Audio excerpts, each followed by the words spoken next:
marcharon cuatro llenanos,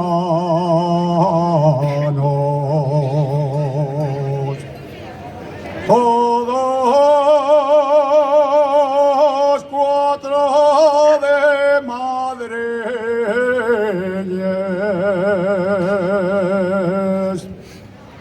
y en santo llano pidieron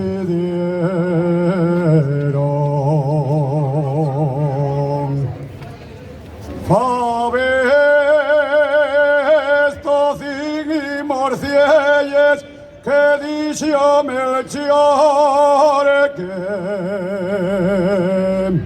tan vaina es tú como yo, y yo como tú, y tú más que yo. Le faven un tabemonet,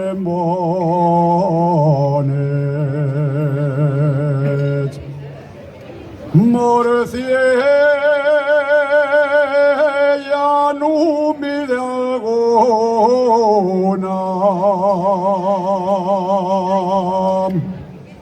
y el tocintaba en el gocho.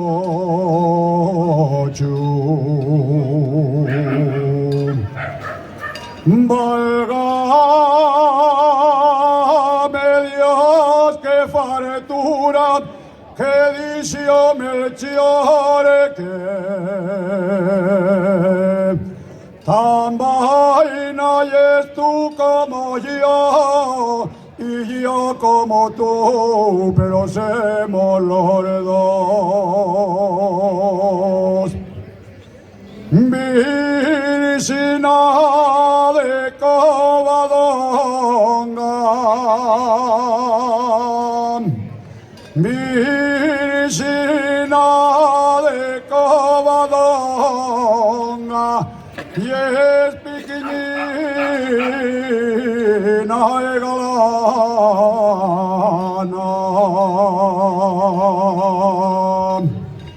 y es pequeñina y galana,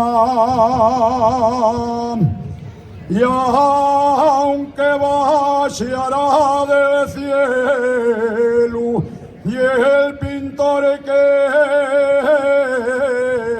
te pintará.